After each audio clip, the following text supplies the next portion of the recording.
तो दोस्तों इरेडा ने अपने क्वार्टर वन के नंबर को डिस्क्लोज कर दिया है। तो चलिए देखते हैं क्या है क्वार्टर वन के नंबर्स के अंदर। डाटाबेस के लिए यहाँ पे क्रॉस में दिया गया है। तो देखिए पिछले क्वार्टर की बात करते हैं तो पिछले क्वार्टर में कंपनी का टोटल रिवेन्यू जो कंपनी ने ऑपरेशन के थ्रू जनरेट किया था 1904 करोड़ के आसपास।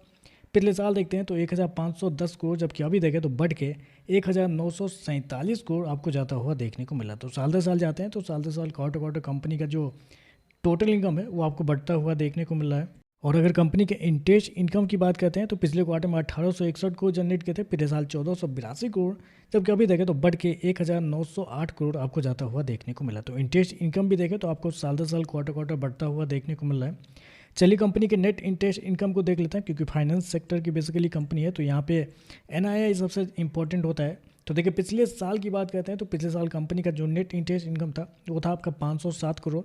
पिछले क्वार्टर में देखते हैं तो पिछले क्वार्टर में 758 करोड़ के आसपास, जबकि इस क्वार्टर में देखते हैं तो कंपनी का नेट इंटरेस्ट इनकम 690 करोड़ आपको जाता हुआ देखने को मिल रहा है। तो यहाँ पर देखते हैं तो कंपनी का नेट इंटरेस्ट इनकम साल दर साल तो बढ़ा है, लेकिन क्वार्टरली बेस पे जाते हैं तो क्वार्टरली बेस पे कंपनी का नेट इंटरेस्ट इनकम गिरता हुआ देखने को मिल रहा है। जी हाँ, गिरता हुआ देखने को मिल रहा है। कंपनी ने 690 करोड़ का एनआईआई शो किया इस क्वार्टर में, जबकि मार्केट का जो अनुमान था वो था लगभग 795 करोड़ के आसपास। तो यहाँ पर देखें तो बिलो एस्टीमेट आपको देखने को मिल रहा है। मतलब बहुत रेयर ही, शायद ही मैंने कभी देखा होगा कि कंपनी का क्वार्टरली बेस पे नेट इंटरेस्ट इनकम गिरता हुआ देखने को मिला है। हर क्वार्टर बढ़ता हुआ देखने को मिल रहा था, लेकिन इस क्वार्टर में गिरता हुआ देखने को मिल रहा है।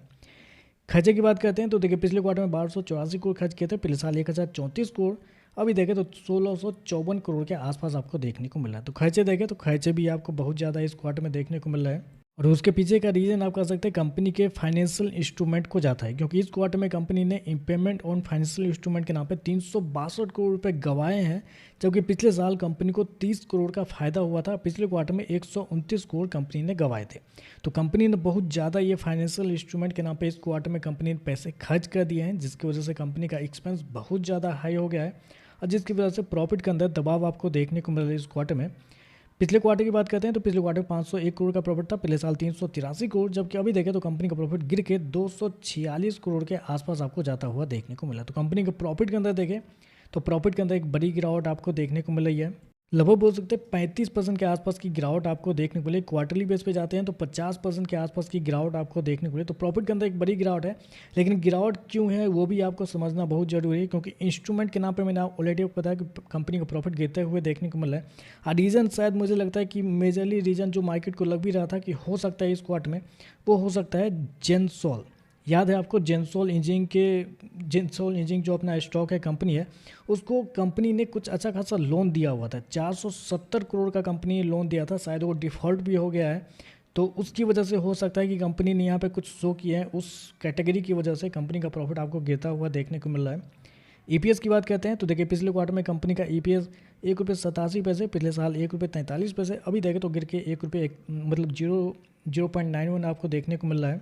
और ऐसे में कंपनी के एनपीए की बात करते हैं तो कंपनी का ग्रॉस एनपीए 2.19 से बढ़ के 4.13 आपको जाता हुआ देखने को मिला है, जो कि ऑलरेडी मैंने बताया कि जेंसोल की वजह से ये ऐसा आपको देखने को मिला है। और नेट एनपीए 0.95 से बढ़ के 2.06 आपको जाता हुआ देखने को मिला। तो कंपनी का नेट एनपीए ग्रॉस एनपीए दोनों देखें तो बढ़ता हुआ देखने को मिला, और कंपनी का जो मार्जिन है वो आपको गिरते हुए देखने को मिले, 25% से गिर के 12.5% के आसपास आपको देखने को मिल रहा है। तो आप कह सकते हैं नंबर तो थोड़े कमज़ोर आपको लग रहे हैं, लेकिन मार्केट को ऑलरेडी ये पता था कि जेंसोल की वजह से कंपनी का प्रॉफिट के अंदर दबाव पड़ेगा, तो उससे कोई दिक्कत नहीं है। लेकिन कंपनी का नेट इंटरेस्ट इनकम जो क्वार्टरली बेस पे गिर रहा है वो शायद मुझे लगता है कि थोड़ा सा यहाँ पे नेगेटिव है। प्रॉफिट पे मुझे नहीं लगता कि ज़्यादा कुछ प्रॉब्लम होनी चाहिए, लेकिन रेवेन्यू मतलब कंपनी का नेट इंटरेस्ट इनकम जो क्वार्टरली बेस पे गिरा है वो थोड़ा सा मुझे लगता है यहाँ पे नेगेटिव देखने को मिल रहा है।